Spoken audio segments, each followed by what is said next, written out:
Lisons maintenant Colossiens chapitre 2, le verset 10. Lisons ensemble. Vous avez tout pleinement en lui, c'est-à-dire Jésus, qui est le chef de toute domination et de toute autorité. Vous avez tout pleinement en lui. Alléluia. Vous pouvez vous asseoir. Nous venons de lire Colossiens chapitre 2, verset 10. Vous avez tout pleinement en Christ, qui est le chef de toute domination et de toute autorité. Il y avait un homme riche aux États-Unis, particulièrement au Texas. Cet homme était tellement riche que les banques ne suffisaient pas pour accommoder la somme de ses richesses. Donc, il a dû investir dans d'autres choses, par exemple l'immobilier. Mais il avait une affection particulière pour les toiles, les peintures. Donc cet homme investissait beaucoup d'argent dans les peintures. Il était devenu un grand collectionneur de peintures. Parmi sa fameuse collection, il avait un Picasso. Donc, il y avait Picasso, une peinture de Picasso qui valait plus de 100 millions de dollars. Un Rembrandt, donc 200 millions de dollars. Et il avait aussi une toile ou encore une sculpture de Leonardo da Vinci à 450 millions de dollars. Donc cet homme était très très riche. Il avait beaucoup de terrains, beaucoup de maisons et particulièrement une fameuse collection d'œuvres d'art. Et cet homme avait un fils. Il avait seulement un fils. C'était son fils unique. Et qui voulait s'enrôler dans l'armée américaine. Mais malheureusement, cet homme ou encore ce jeune homme s'est enrôlé, je dirais, à un mauvais moment. C'était en 1942, en pleine guerre mondiale, au moment où les Américains s'apprêtaient à s'impliquer dans la bataille en Europe. Et ce jeune homme a été envoyé en Europe. Et sur le champ de bataille, un jour, en pleine guerre sur le champ de bataille, il y avait un Allemand qui allait tirer sur un Américain, ou encore qui allait tirer sur lui. Cet Américain, c'était lui, le jeune homme. Et un ancien soldat, un soldat plus âgé, quand il a vu que l'Allemand allait tirer sur ce jeune Américain, dans ses vingtaines, lui, il avait à peu près 40 ans, un peu plus de 40 ans. Il a décidé de sauter par devant la balle et prendre la balle pour ce jeune Américain. Donc il a sauté par devant la balle, il l'a prise et il est mort. Il est mort sur le champ de bataille. Et ce jeune soldat ne pouvait pas croire ses yeux. Il ne pouvait pas croire que quelqu'un ait décidé de mourir à sa place. Donc, après la guerre, en 1945, il est revenu aux États-Unis avec une profonde reconnaissance dans son cœur pour cet homme qui avait décidé de sacrifier sa propre vie pour lui accorder la vie. Et il se demandait, que pouvais-je faire pour exprimer ma reconnaissance?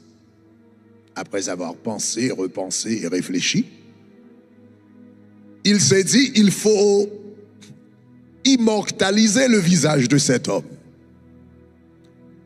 Donc, ce jeune homme qui n'était pas un très bon peintre, il n'était pas nécessairement habile dans le domaine, mais il s'est dit quand même, je vais faire de mon mieux pour immortaliser le visage de l'homme qui m'a donné la vie. Donc, il a décidé de peindre le visage de son sauveur avec S minuscule. Donc, il a travaillé sur son œuvre pendant des mois. Mais étant donné qu'il n'était pas maître, il n'était pas particulièrement doué dans ce domaine, donc il a fait quelque chose d'intéressant. Le tableau qu'il a produit, c'était brut, c'était médiocre, mais c'était sincère. Donc, il a décidé, après avoir terminé avec son œuvre, il a décidé de donner le tableau au père de celui qui avait décidé de se sacrifier pour lui donner la vie. Donc il a pris un train pour se rendre au Colorado, là où il vivait, le père de cet homme, qui avait à ce moment-là à peu près 75 ans. Donc il a frappé à la porte et le monsieur est venu. Et le monsieur a dit, puis-je vous aider? Il a dit, oui, je suis James. Donc j'ai vécu les années de la guerre avec ton fils. Et au fait, je suis encore vivant parce que ton fils a décidé de donner sa vie pour moi. Un Allemand, donc, allait me tuer. Donc, lui, il a décidé de sauter par devant moi. Il a pris la balle. Donc, il est mort à ma place. Donc, je suis vivant parce que votre fils est mort. Donc, à ce moment-là, le monsieur lui a dit, donc, entrez, monsieur. Il est entré, il s'est assis au salon, il a continué avec son histoire, il a raconté les détails. Et finalement, il avait quelque chose à la main, un paquet à la main. Donc, il a découvert et il a dit, je ne suis pas peintre, mais j'ai décidé de peindre ce tableau en vue de marquer ma reconnaissance à ton égard, donc qui a mis ce fils au monde, qui m'a donné la vie. Et le monsieur a pris le tableau, il a regardé, il a commencé à pleurer en se souvenant de son seul fils unique. Et après, le monsieur James est parti. Mais ce monsieur de 75 ans a pris le tableau de son fils et l'a mis au milieu de ses collections les plus chères, parmi Picasso et Rembrandt et Leonardo da Vinci et tant d'autres. Quelques années après, la santé de cet homme commençait à se dégénérer et il a appelé un avocat, il a fait son testament. Et maintenant, la nouvelle commençait à se répandre dans toute la zone et parmi les collectionneurs, que cet homme qui avait une collection de tableaux extraordinaires de Picasso, de Rembrandt, de, je ne sais plus, de Leonardo da Vinci, etc., il était à l'article de la mort. Donc, il n'avait pas de fils. Donc, il avait décidé de vendre sa collection de tableaux aux enchères. Donc, il a décidé de... donc, ce serait il avait demandé de faire une vente aux enchères Donc, pour pouvoir, voilà, se débarrasser de ces tableaux. Donc cet homme est mort, et le jour de la vente aux enchères, des collectionneurs sont venus de partout le monde, de France, d'Italie, de Portugal, du Brésil, etc. Donc tous les yeux étaient fixés sur les tableaux de cet homme, parce que c'était des pièces uniques. Donc qu'on ne pouvait pas reproduire, c'était des pièces maîtresses de grande valeur. Donc ils ont commencé, donc le juge, le commissionnaire priseur, a commencé par un tableau plutôt spécial, mais qui n'était pas trop intéressant pour les gens de l'assistance. Il a commencé avec le tableau que le jeune homme donc avait peint pour mémoriser ou encore pour immortaliser le visage de celui qui lui avait donné la vie. Le tableau s'appelait le Fils parce que c'était le fils de cet homme. Donc il avait appelé le Fils. Donc le monsieur a commencé, le juge, le commissionnaire priseur a commencé avec le premier tableau. Qui veut le Fils? Donc levez la main s'il vous plaît. Qui veut le Fils?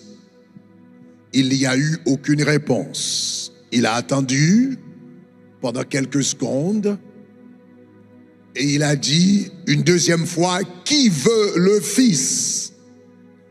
Il n'y a pas eu de réponse. Il a entendu cette fois-ci quelques minutes et il a dit, qui veut le Fils? À ce moment, les gens de l'assistance commençaient à s'irriter parce que ils veulent acheter, donc ils veulent du Picasso, du Rembrandt, Leonardo da Vinci, mais le Fils, c'est peint par un artiste qui n'est pas connu, un artiste médiocre, un tableau apparemment qui n'a aucune valeur.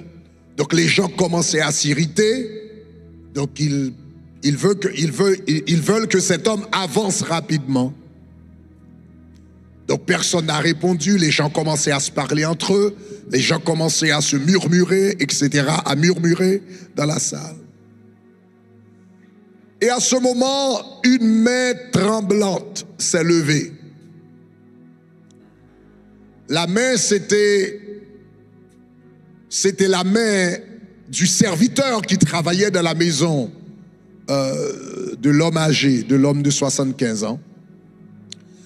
Il s'est rendu compte que personne ne voulait le tableau du Fils, mais lui, étant donné qu'il a travaillé pour l'homme pendant des années, il savait comment le tableau était cher à cet homme.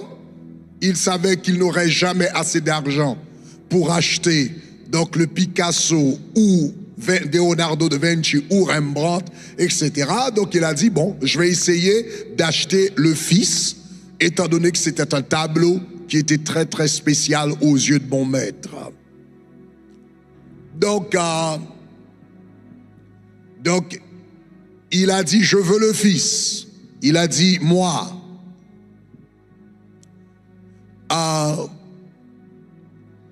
Et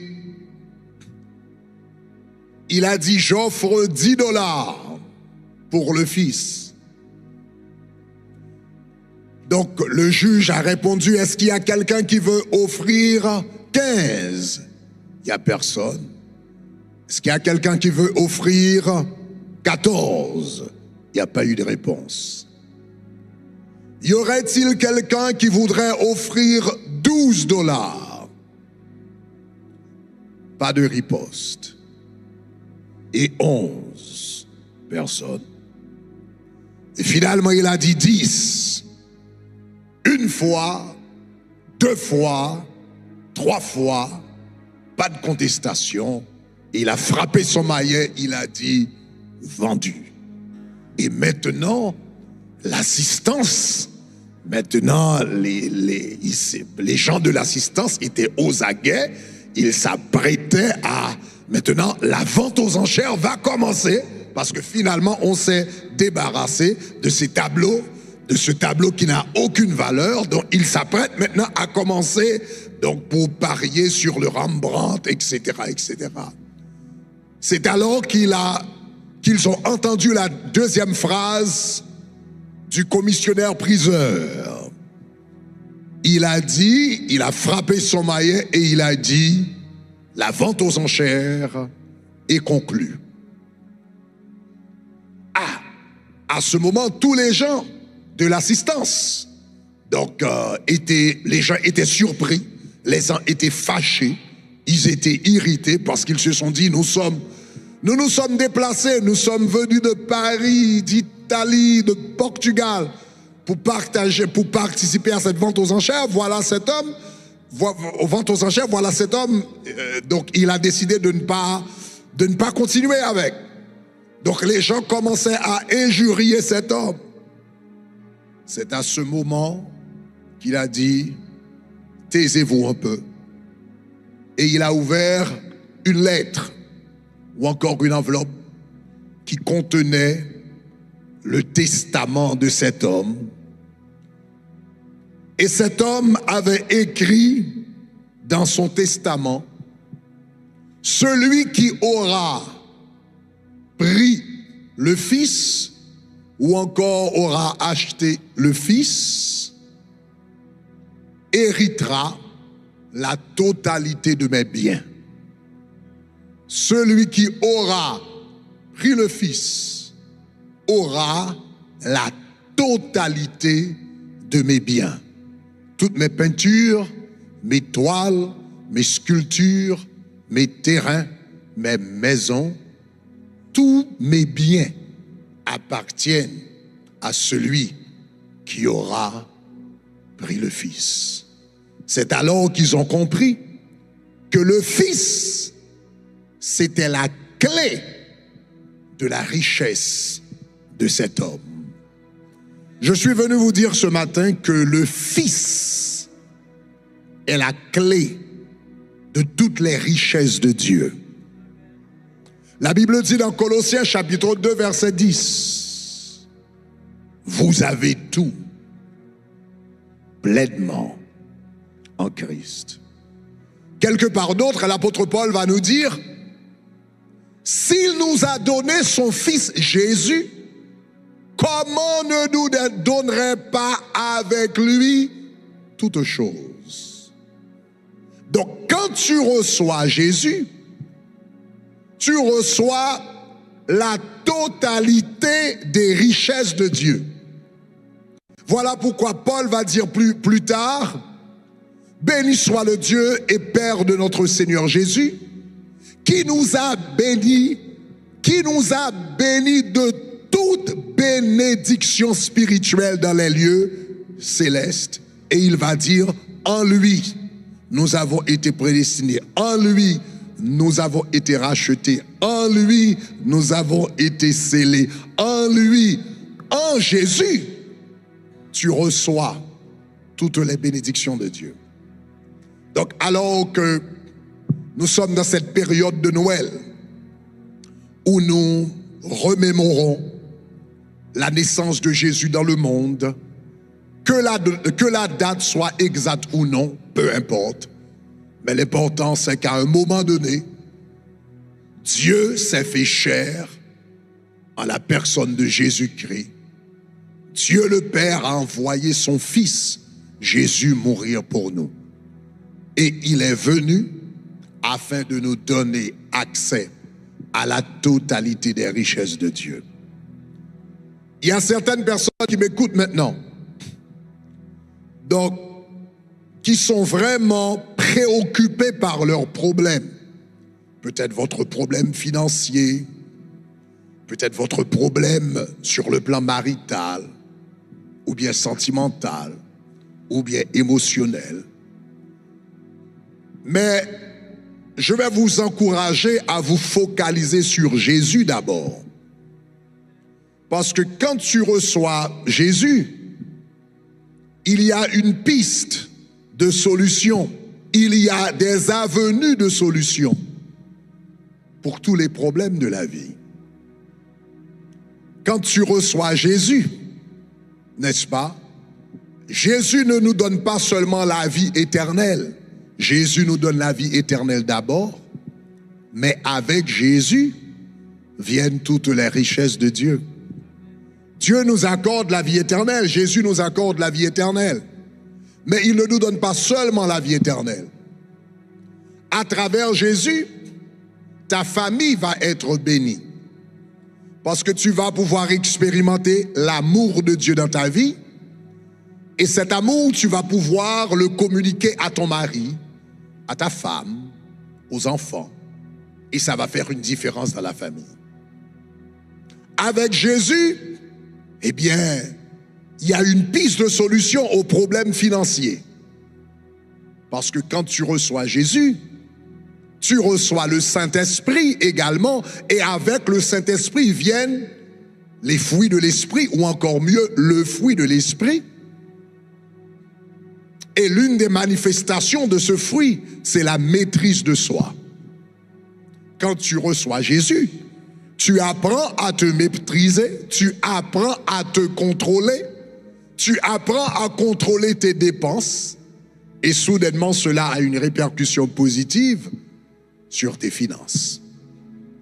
Quand tu reçois Jésus, eh bien, ça a un impact également sur ton statut social. Tu commences à respecter tes paroles, tu commences à être ponctuel, tu commences à être un homme et une femme d'intégrité. Votre oui est un oui et votre non est un non. Et les gens de la société commencent à vous respecter. Et soudainement, votre statut social, eh bien, prend de la dimension. Donc, avec Jésus, tu ne reçois pas seulement le salut éternel, mais avec Jésus, tu reçois tout. Donc voilà pourquoi la Bible dit, vous avez tout pleinement en Christ. Donc nous allons prier et nous allons terminer. Mais ce matin, vous qui ne connaissez pas Jésus-Christ, c'est le moment plus que jamais de donner votre vie à Jésus, de faire une rencontre personnelle et particulière avec lui. Tu te préoccupes de beaucoup de choses, comme Marthe. Mais peut-être la chose la plus importante à faire, c'est comme Marie, apprendre à vous asseoir aux pieds de Dieu.